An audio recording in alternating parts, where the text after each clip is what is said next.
Oh, thank you. Thank you for starting the recording. So we will start our session now. Good afternoon, everybody, and a warm welcome to our second HELIG Coffee Talk on dissemination of research. Are you selecting the right journal to publish in? I am Dr. Kleinveld, HELIG Chair and an academic at CPUT, and I will be moderating the chat space this afternoon. So please feel free to type your questions and comments throughout the session. I am very excited about this talk today, but I quickly want to just explain that the purpose of the HELIG Coffee Talk sessions is to provide a space where we can engage informally online on various topics and issues in the field over a cup of coffee. And when the topic is heated, it may lead to a round two of the discussion or may develop into hosting a workshop, hands-on training, and so on. Now, I must point out that this topic today stems from our revival of the HELIG Reading Club in 2021, where there was active engagement with the author, Mr. Bangani, on his publication, The Fake News Wave, Academic Libraries Battle Against Misinformation During COVID-19. Now, during that conversation, the audience raised the need for HELIG to consider a peer support program to support practicing professionals to publish. Therefore, this talk today is the first of a range of HELIG activities planned during this term of office that speak to the needs of members. So without further ado, I would like to hand over to my colleague, Ms. Linda Mbonambi, an additional member in the HELIG committee, and her portfolio involves supporting the HELIG committee with running special projects in the area of information literacy. She is currently an information specialist for health sciences at the University of Pretoria, and I am pleased to inform that she is in the process of writing up her thesis for the Masters of Library and Information Science with the University of the Western Cape. Linda will introduce us to our guest speaker this afternoon, who will set the scene for us before we open the floor for discussion. Linda, over to you. Thank you, Chair, for opening the floor for us. I don't know if people can see me. I'm outside the office. We are renovating, so I had to run away from the noise. I would like to take this opportunity and talk very briefly on our topic today, which is about, are you selecting the right journal to publish in? So far for this topic, this is one of the challenges the researchers are always faced with on a daily basis. Even from my experience where I'm working, I receive emails daily regarding this topic. Most of the time, the issue is the researcher needs to make a valid decision towards acquiring a professional and accurate and quality journal where the researcher has to publish. Having said that, our speaker today will address some of the activities as standard practice in academic libraries, which is providing researchers with support in finding the right journal to publish the research. I would therefore like to introduce you to Zanele Magoba, who has 15 years of experience in the library and research information services industry. She has acquired an outstanding reputation as a research product specialist and facilitator. of various library systems, databases, platform, and research tools. Her role have ranged from managing portfolio of clients, designing and facilitating various training programs. Currently, she's a product specialist of Worldwide Information Services, which is a leading library and research information solution company in South Africa. Just to explain just a little bit about Worldwide Information Services, what it means is that they are an agent of a Web of Science database, which some of you might be familiar with. So over to you, Zanele, the floor is yours. Thank you. Good afternoon, colleagues. Thank you very much, Linda, for that introduction. Thank you for the invitation, first of all. Worldwide Information Services is quite honored that you would think of us in handling such a complex topic. So thank you for trusting us. And I'm glad that this is an informal, casual space with people having coffee. I also had to quickly run and get coffee. So thank you very much for a coffee session.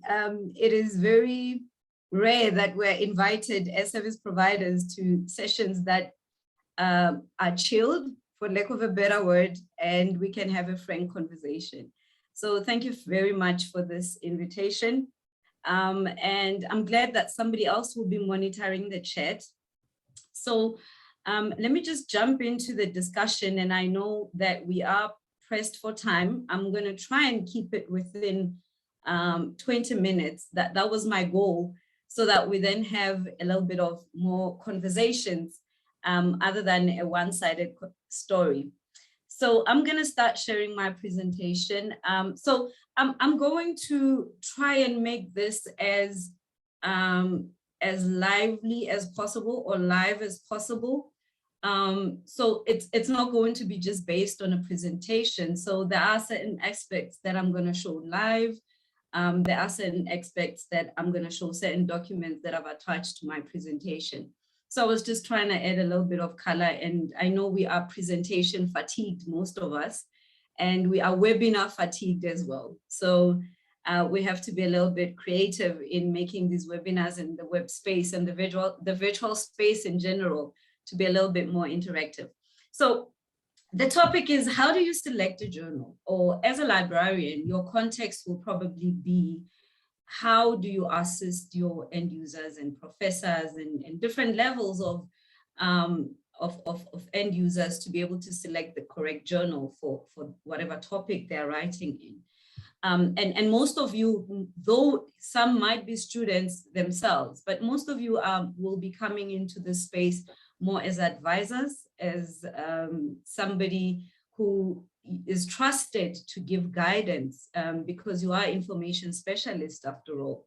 So that was the context in which I prepared the presentation for. We do it slightly different when we're speaking to academics directly, also because they're coming from a different context, and we can appreciate that they are more hands-on when it comes to this topic. So the complexities are slightly different from your environment as the librarian. So as I have been introduced, my name is Zanele Nomvete, and I'm a product manager currently at Worldwide Information Services. So we are an agent for Clarivate, right? So Clarivate is the provider of Web of Science. They are the provider for Journal Citation Reports, which is the major database that I'm going to be showcasing today. They are also the provider for EndNote and Insights. So just for today's context, I'm going to just keep it on these three, right? So Clarivate provides Web of Science, it provides Journal Citation Reports, and it provides EndNote. So I will touch a little bit on the three databases because they fit in the overall context of where do you start and how do you identify these journals. So let's first start with the growing landscape in publishing, right? So the scene is we are seeing per year over 3 million papers that are published annually. And this is growing. So currently this presentation was prepared on the data that we put together from Clarivate in 2020. And we're looking at over 42,000 scholarly journals. And this is again annually. We're looking at over 14,000 open access journals. And then we're looking at another topic, which is a bit touchy in the publishing world, which is predatory journals. And we have seen an increase in predatory journals. And we use the word predatory in inverted commas because it's a very complex discussion. What constitutes predatory? How do you identify journals are predatory or even potentially predatory? So that's another discussion for another day. So seeing all these dynamics that are quite key in the publishing landscape, we need to give our end users guidance, right? So no wonder the topic, how do you identify journals? So looking at scholarly publishing, again, we want to make sure that we get our librarians and researchers identifying journals which are consistent with certain values that showcase research, right? And by values, we mean we're talking about, are these journals, for example, peer reviewed? What is the peer review that takes place in that specific journal? Is the journal completely not flagged in any predatory journal? And we want to also, as librarians, and as I said before, we've prepared this talk from a context of a librarian. So as a librarian, again, you want to make sure that your collection development strategy talks to the research output, right? So what we mean by that is you want to make sure that your collection represents where your researchers are citing and where your researchers are being cited. And so that's another complexity that is the library, or aspect that as the library you need to consider. And then taking into consideration other decisions which the overall academic world participates in. And this includes things like an open access agenda. So there is an open access agenda that is agreed to. And most institutions have got that agenda in place, that research output should be also channeled towards open access. And each institution has got its own interpretation and its own strategy of implementing that. So I'm just mentioning that these are some of the aspects of scholarly communication or scholarly publications that we need to think about in terms of generally as researchers and as well as librarians. So Journal Citation Reports is based on the Web of Science, right? So by that, for those that are quite familiar with the Web of Science, you already understand that the Web of Science is, I'm just going to jump to the next slide. The Web of Science is one of the lists that are included in the DHEAD accredited lists, right? So I've just taken a screenshot from University of Pretoria, because if you Google University of Pretoria accredited lists, this is where you land. And I just like also how they've depicted it. So you can just see these are 2022 lists of journals that have been accredited by DHEAD. So what that basically means is that our researchers, when they publish, they first need to consult this list. So anything outside of this list is a completely no-go area. So this list consists of 7 databases. Our database, which is the Web of Science, is right at the top. And then there's the ProQuest, there's the DHEAD list. The DHEAD list mainly consists of journals that are not indexed in any of these lists. And some of these journals are mostly South African journals. It doesn't mean that they are predatory or there's anything, they're of low quality. It doesn't mean that. They're just journals that are represented more by DHEAD other than the international list. And some of them are included in the international list, by the way. So then there's the Norwegian list. So this is the point of departure, right? So I've just taken, and I know this is common knowledge for most librarians. I just thought, let's set the scene. Let's make sure that we're all on the same understanding in terms of the foundations of where do you start. So you start with the 7 lists, accredited list, right? So the Journal Citation Report is based on the Web of Science. And the Web of Science, first of all, is one of the most unbiased journal indexes.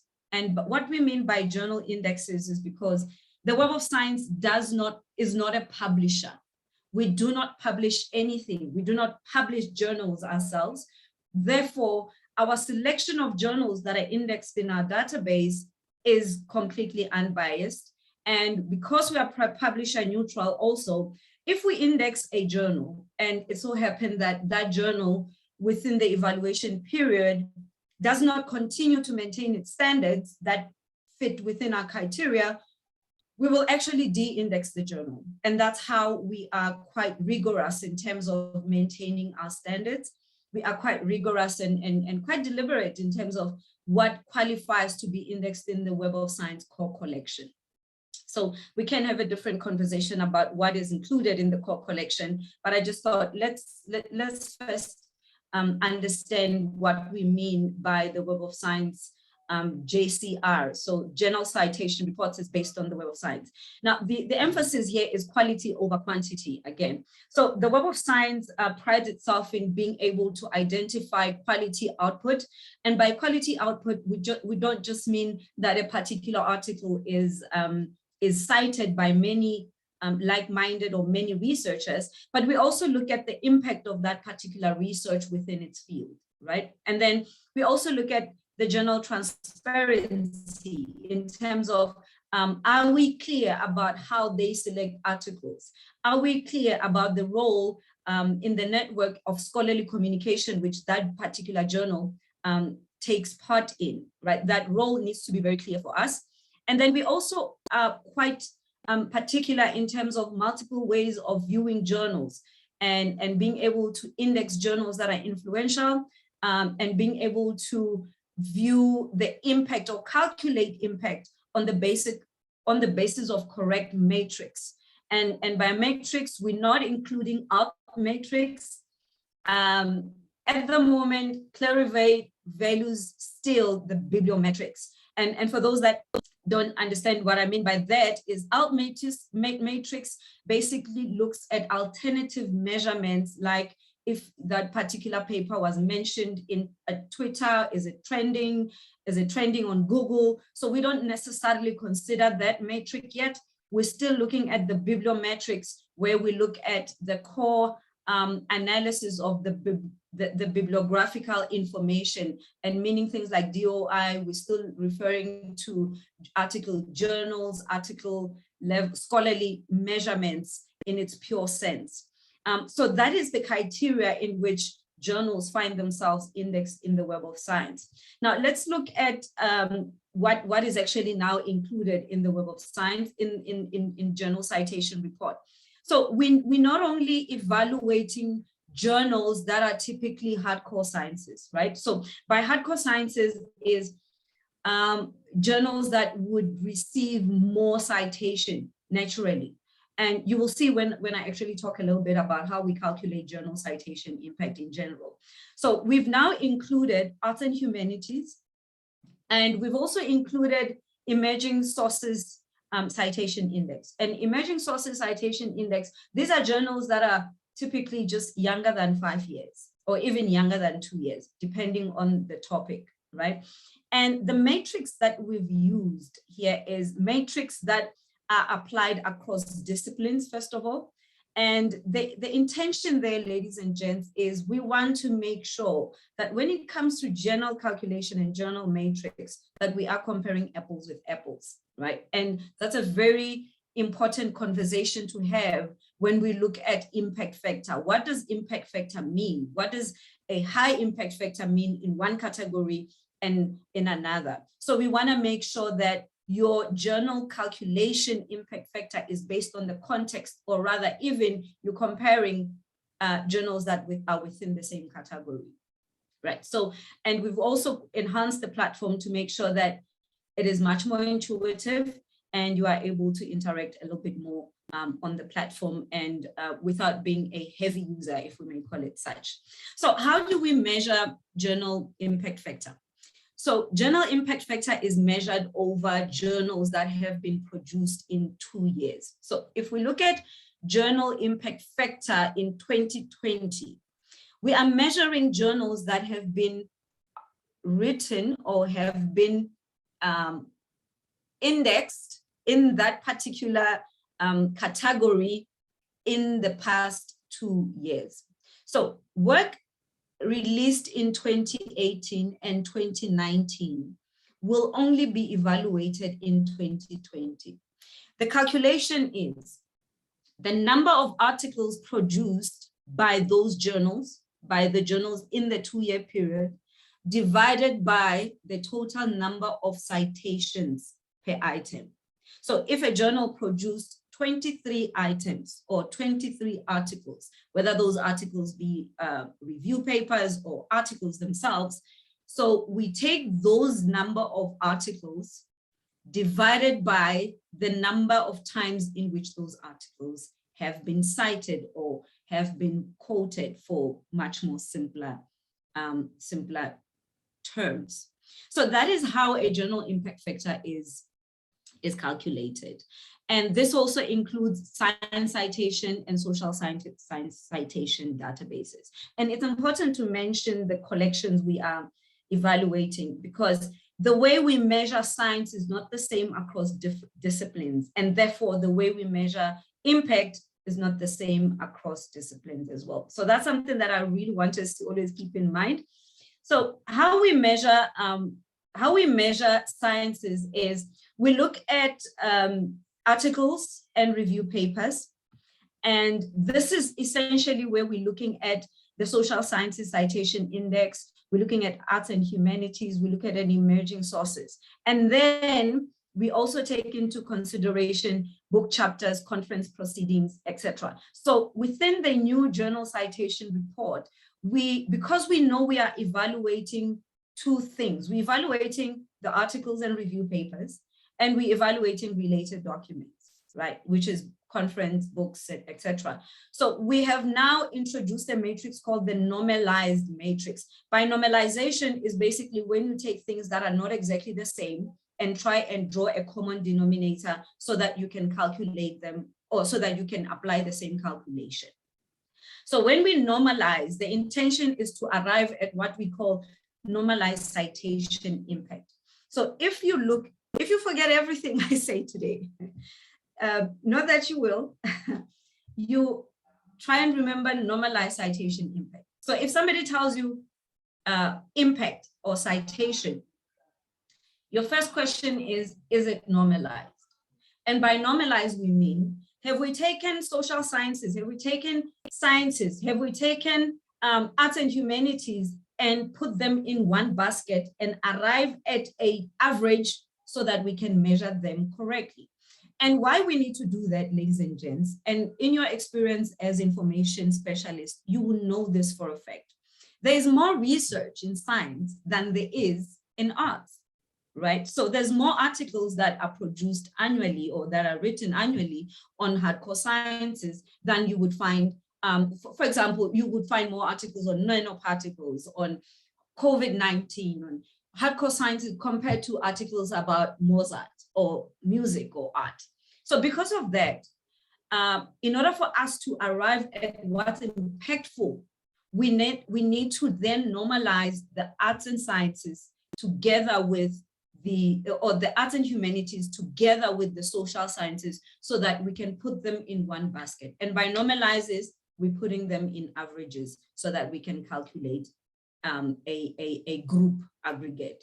So the group aggregate would then be called normalized citation impact. So we're interested in the normalized citation impact. So that's what we're looking at. Now, what we mean by that is that, and again, please bear in mind, context is everything. And by context, we mean the context of that particular discipline, the context of that particular study is everything. So in a context where we're evaluating an impact factor of 20, right? Somebody would look at 20 and say, oh, wow, that's a high impact factor. But it's a high impact factor relative to what? So in this case, if we are comparing 25 journals, then an impact factor of 20 is quite high. But if we're comparing 1,000 items or journals or papers, then an impact factor of 20 is really low. So this will typically be the case when we're looking at sciences. And this will typically be the case when we're looking at arts and humanities. So if we just take 20 as raw as it is without applying it in context, we might actually miss the mark in terms of what is a high impact journal or what is a high impact paper when we're looking at that. So hence I'm saying context is everything, and we always need to normalize so that we are comparing averages, so that we keep our matrix within the context of that particular field. Do we have any questions so far before I move on?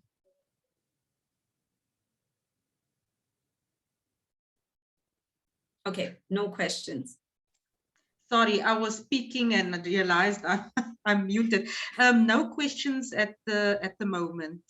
So you may continue. Thank Okay, you. all right. So I want to now also introduce the concept of quartiles. So quartiles are what journal categorization, which is used in evaluating or in categorizing journals. So a journal that falls within Q1 would be the first 50 journals within that category. So Q1 journals are looked at as the first 50 journals within that category. And sometimes a journal would fall within two categories, right? And in one category, it might fall within Q1, and in another, it might fall within Q3, right? So that does happen.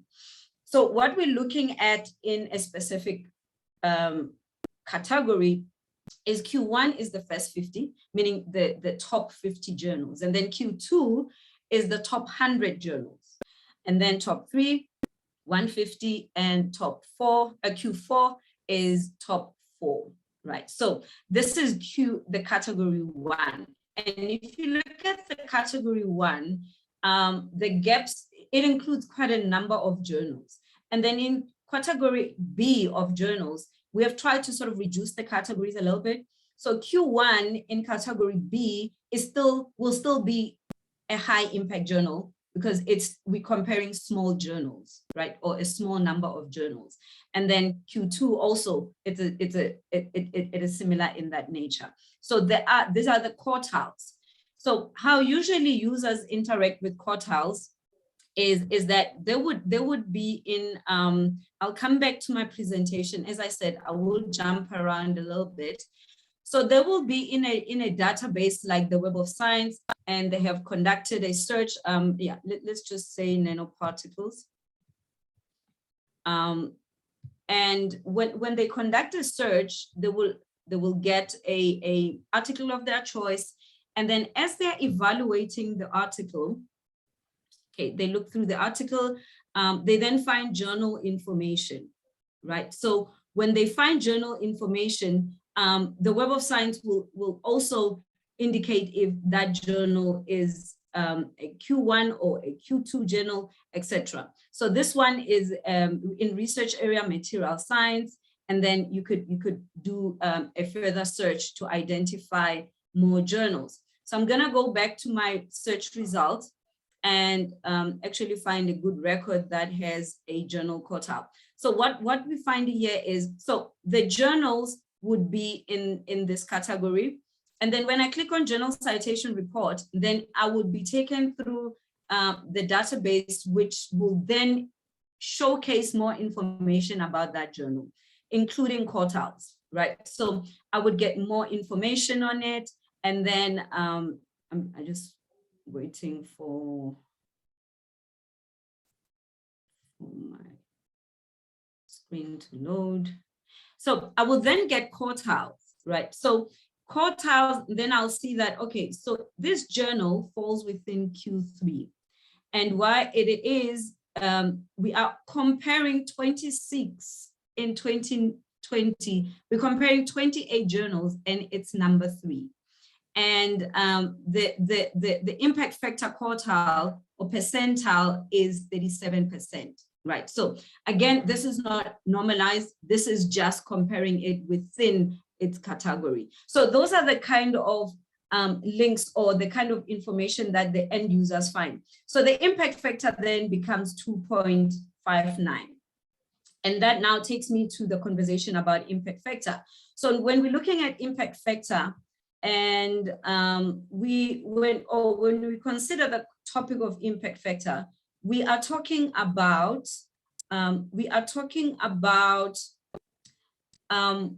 the impact which that particular journal has within its field. So how we usually compare, and this is again the normalized one. So how we usually compare impact factor is anything below 1 is measured to be average, about below average, right? So anything above 1 is average. And then anything above, obviously above 1 is really above average. So journals target to be above average. So anything 1.7 to going up, that's a very high impact journal, right? And again, normalized. So anything below 1 in terms of evaluating a journal would be below average. So that's what we're looking at in terms of impact factors. So I just want to showcase the journal citation report. And again, I want to take through the journey of a researcher. So a researcher will then identify that, oh, I would actually like to publish within this journal. And then they identify that, okay, it's 2.51, so it's almost twice above average. Great, I would like to publish within that journal. So the point of departure would obviously be, is that journal indexed within the Web of Science? And obviously, if they're finding it in the Web of Science, yes, it means it is. And then there's another option of, before you even get to this level of searching the Web of Science, is there's a tool that is made available by Clarivate for free. And it's called EndNote Match, right? EndNote Manuscript Matcher. So let's say I'm a researcher, I've already put together my title, right? So I've got a title that I want to, I have a title that I would like to title my paper. And so I'm gonna go to EndNote, which is my endnoteweb.com, and then click on the match. Okay, so when you land, there's a couple of tabs right at the top, and then I'll go to match, and then I paste my article or suggested article title, and then I'll put in my abstract, right? So I'll just put in my abstract.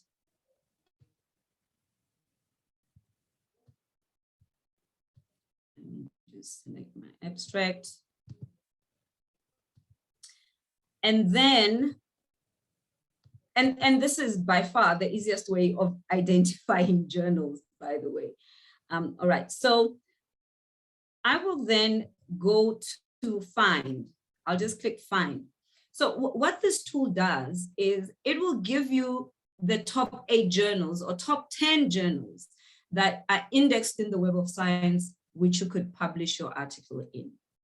And this is the easiest way of identifying journals without making the conversation a little bit too complex.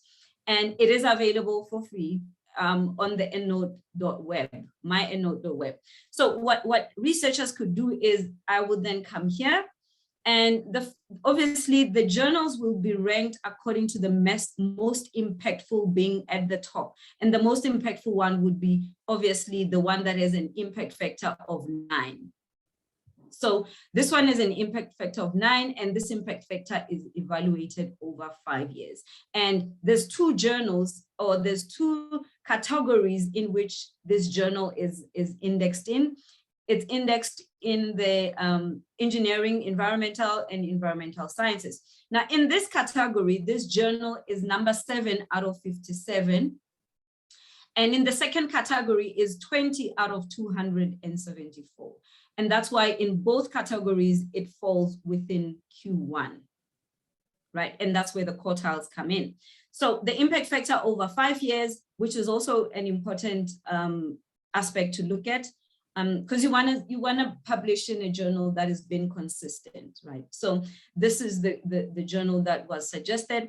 This platform will also indicate for you what is free, what is available in open access, right? So whatever has an open access icon basically means it's available in open access, or it is an open access journal.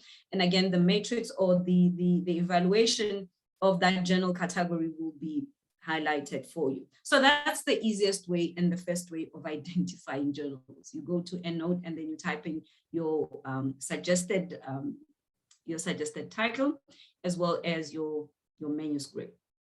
Right. Any questions so far before I move on? Yes, there's one question in the chat from Marupene, asking, do you have a list of the best local and international journals for one to publish in? If so, is the list available on your website? We've got the list. Again, our basis is based on the Web of Science, right? So we've got the list of journals within the Web of Science. What you're referring to is local journals to publish in. I mean, we could do a report where we would go to another tool and just look for best. If you've got a research benchmarking or analysis tool available within your institution, I'll showcase something like, for example, Insights. So I could go to Insights and just click reports, and under reports, I would go to South Africa, for example.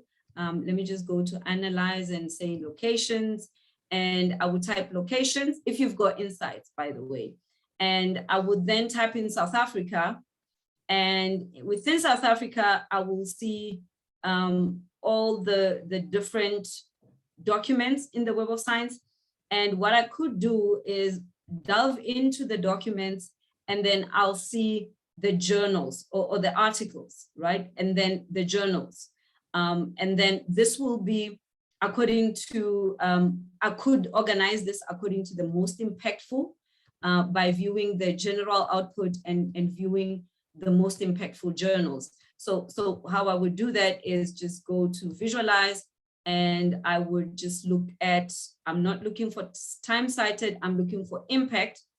And then I would be able to see, delve in a little bit more and see, generally our impact factor as a country is 1.9. And then I can go to journal and then type in, I want to see journals that are in Q1, and then I'll be able to see journals that are in Q1. And then when I delve into those journals, then I'll get the list of journals, right? So that's one way you could go about finding high impact journals within the Web of Science, again, that are from South Africa. I hope I've answered your question.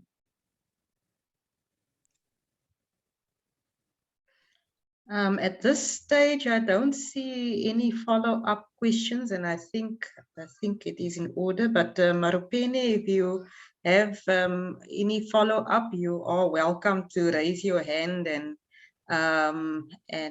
speak. Okay, so in a scenario where I don't want to... apologies, with your permission, Chair. Sorry, I'm Teresa. Thanks, please go ahead. Sorry, Okay. did I miss your hand, Teresa? I was trying to look for the hand thing here, but please, maybe I was sorry, too slow. please go ahead. No problem, no problem. Thanks, Zanele. I just wanted to find out if it's important that we have both the topic title as well as the abstract. What is the implication if you're just using the title? Because I'm asking this because sometimes, you know, researchers would want to identify the journal to publish in before they even reach the abstract stage. So how accurate is this tool to give me at least an indication based on the title only? It is not possible because... it is not possible. No, you can't just base it on a title. You must at least give the guidance, because the title, look, like for example, if you look at nanoparticles in the environment, what part of the environment? You know what I mean? What section are we, or what impact in the environment are we talking about? Would this fall under environmental, or would this fall under engineering? Or would it even fall within biomedical? Because nanoparticles is also can be indexed under biomedical. So giving the abstract, even if it's not a well thought abstract, right? It's just the idea which that person has. They could go in and just type it in. Again, because you want, first of all, that the tool should read, or the algorithm should understand what within the title are you trying to address, right? So that is why with title only, it becomes difficult to index anything. And as librarians, we know that for a fact, that with just using a title, can really limit any algorithm. It can limit any artificial intelligence platform to arrive at the conclusion of in which direction of that particular topic you are taking. So I think they could just type it in. It doesn't have to be a thoroughly thought abstract, but I'm trying to give you also another option of how they could identify a journal. So this is the first one, and in my opinion, the easiest. They could also go to Journal Citation Report, right? So this is a tool where if you already have a manuscript, it's the same one as I showed you here. So you could still just go in and then click on manuscript match or match my manuscript, which will direct you to EndNote, and then it's more or less the same platform. Then you would type in your manuscript, and then it will ask you for your abstract. So that is the first way of going about it. And then if that fails, you could either browse journals, and sometimes they don't know which journals, right? So let's go to browse categories. So if I'm interested in writing in agriculture, arts and humanities, etc., and I'm literally going to take another just minute to showcase this so that we can have that informal conversation. So I can see at a glance how many journals, number of journals within the category. And then I can see the categories which fall within agricultural science. And then I'll see the number of citable items. And number of citable items is basically journals or journal articles or review papers. So I will then go into the category. And within the category, there's a clear list of what has been categorized. So if I want to write within, let's say, agricultural economics, then I'll go into agricultural economics. Then there's more matrix to look at within agricultural economics. So I look at, for example, I look at the title. Okay, this is grouped within agricultural science. I'm happy with that. The number of journals here is 21, citable items, and then the impact factor. So the impact factor is already above average, and I'm happy with that. So I could then go in again into the journals, the 21 journals that have been listed, and conduct a further analysis, right? So now I am actually looking at the actual journals. So I could pin a couple of journals. Let's say I want to compare this one. I want to compare that one as well. And then, but at a glance, I can already see the impact factor, the journal impact factor. I can see which quartile it falls in, and I can see the overall impact factor for the year, right? That's important to look at as well. And then I can see the global one, right? So this is the global one. And then I will go down. Then I will compare whatever journals that I want to compare. So I could mark a few that I want to compare, or I could just go into the ones that I want to look at. And in this way, I am further analyzing if I want to really publish within this journal. So what would happen here, I get more information, right? So, but the information I'm interested in is mostly right at the bottom. So I can see the titles of the items that have been cited. And this has been organized by citation count. So within this journal, I can see that, okay, if I write economics of aquaculture policy and regulation, this has received about 24 citations. So this will also inform, if you wish, or guide the type of article title one could potentially use. And obviously we need to watch plagiarism and things like that.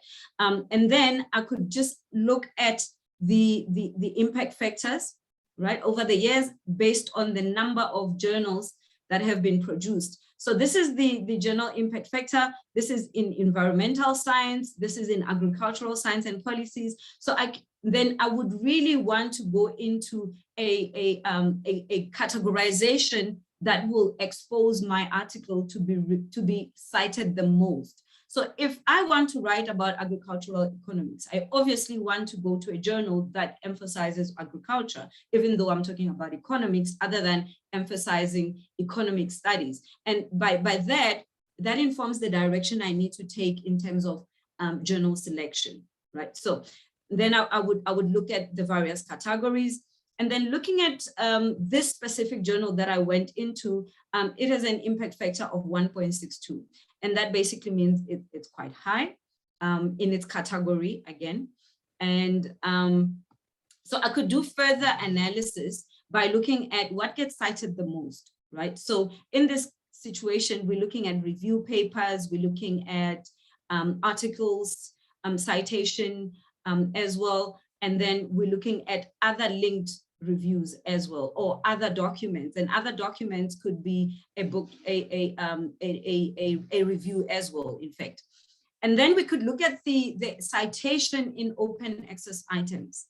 And this is where we will be evaluating if you would really want to go open access route, gold open access, or you want to go a different open access route.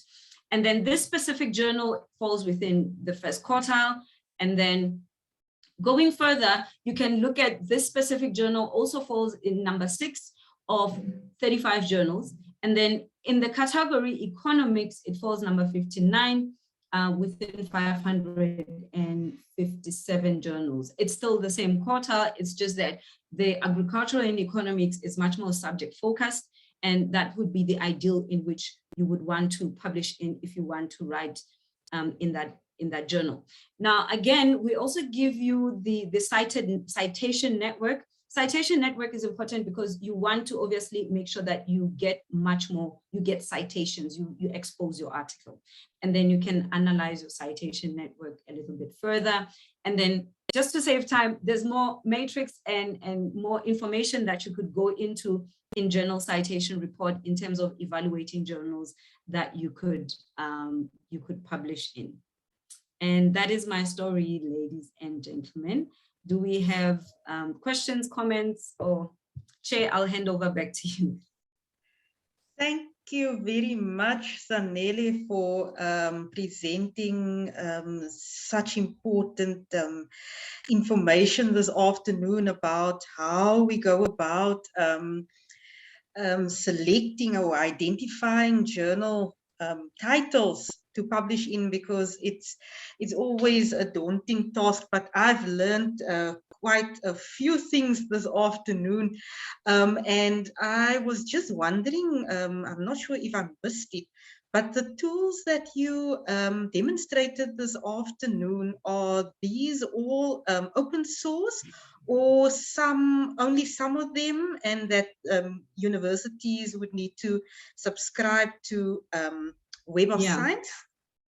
Yeah, well, you would need the Web of Science, and I'm also glad to say most universities actually already have the Web of Science.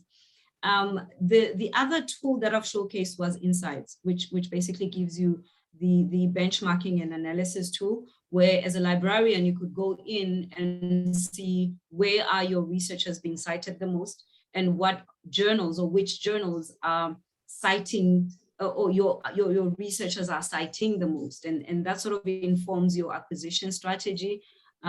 So we are actually, as Worldwide Information Services, planning a webinar by end of April, where we will be calling librarians and showcasing how you would use the Web of Science, as well as Insights for collection development, analysis purposes. And again, because collection development is changing in terms of the drivers, right? So the drivers is not just only what academics are saying or what you as a library are going in terms of your collection development. But we're starting to see more and more research analysis and research output and impact informing collection development. And these tools are already available for most of you within your subscriptions and institutions. So we just want to harness those tools and showcase how you could maximize that. So some of the tools are available, like the one I showcased with EndNote, where you would go to myendnote.web. That's free.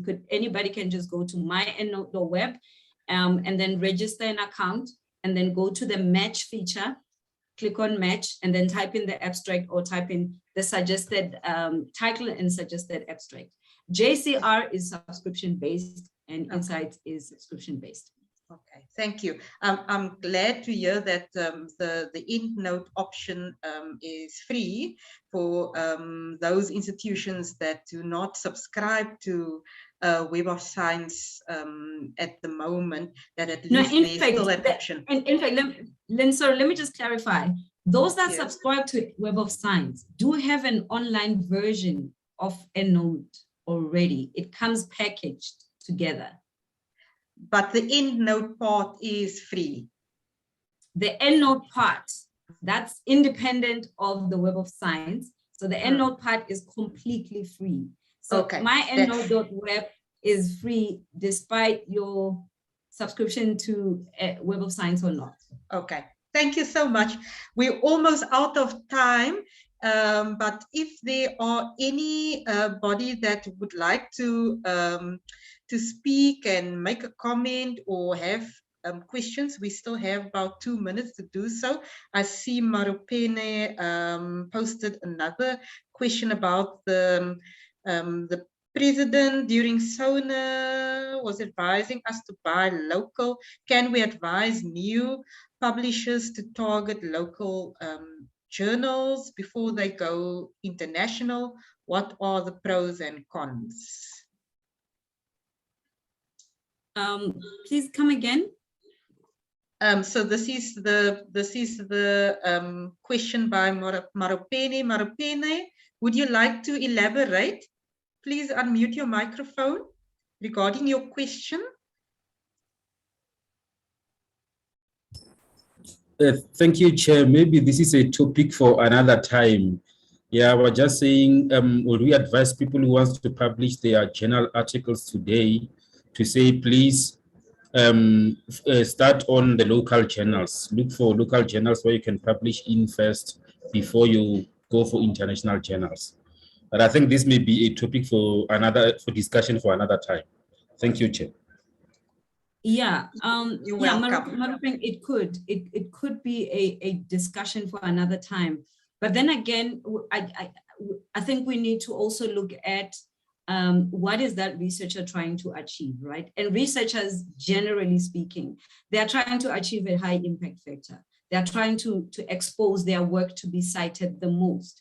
So, and currently as Africa, it would be great if we had a journal citation index like the Web of Science, like ProQuest list, like Scopus list that consists of African journals, overall. That will be ideal, where we are citing our own work and we are also indexed in our own index. That will be great. But currently we're not there, and the ideal is to go there.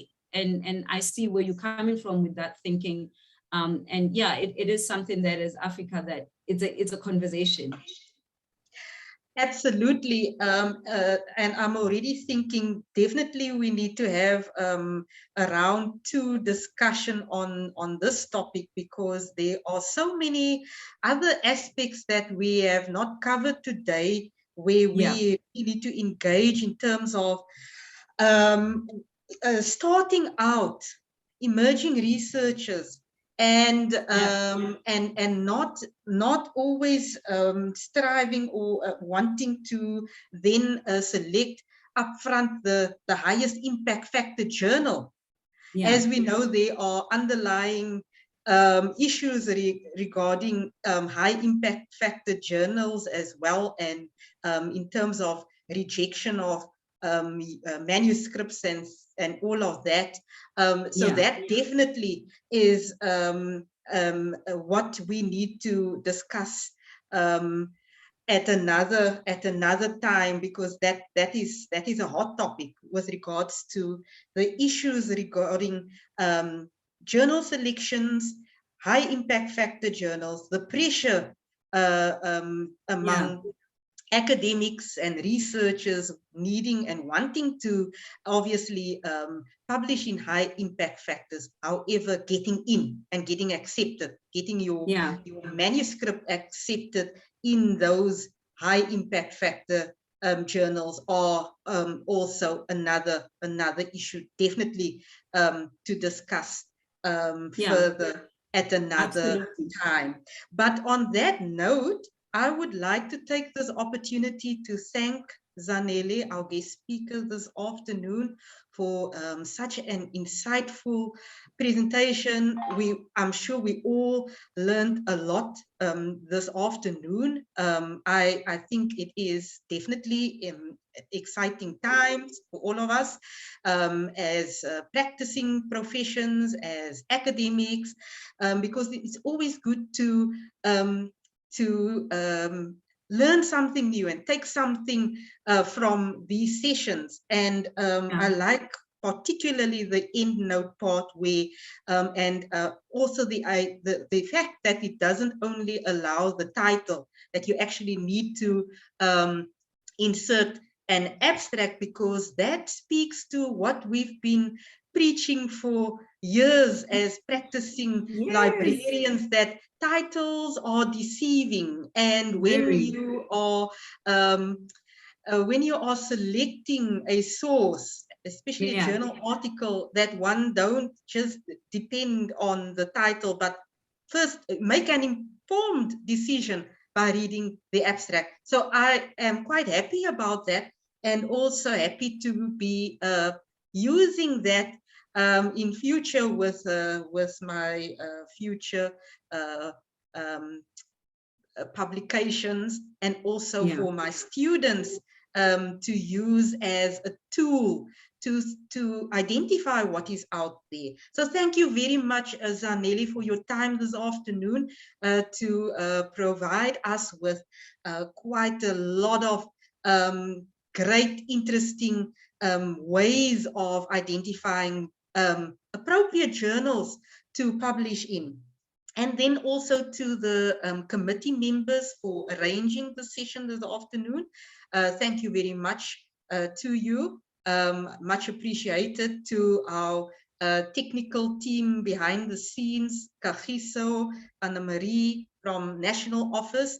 Thank you for your technical support this afternoon. Much appreciated. And then to all colleagues that attended this afternoon, thank you for your time, for attending our session, and we look forward to engaging with you on our future events. But before we go, I have a very short form that we would like colleagues to just take a moment and complete it for us. If you have any suggestions for future topics, we are open to arranging, as the HELIG committee, arranging those sessions for you. We might not have all the answers, you know, these are our famous words. We do not always have all the answers, but together we can unpack it, and through conversation, we will learn from one another. So thank you very much, and keep well, have a lovely afternoon, and watch out for the next event that's taking place in a week's time, and that will be the first reading club that we will be hosting on the 25th of this month. So thank you very much once again, and keep well. See you next time. Goodbye, everybody. Bye-bye. Thanks, colleagues. Pleasure. Thank you. Thank you.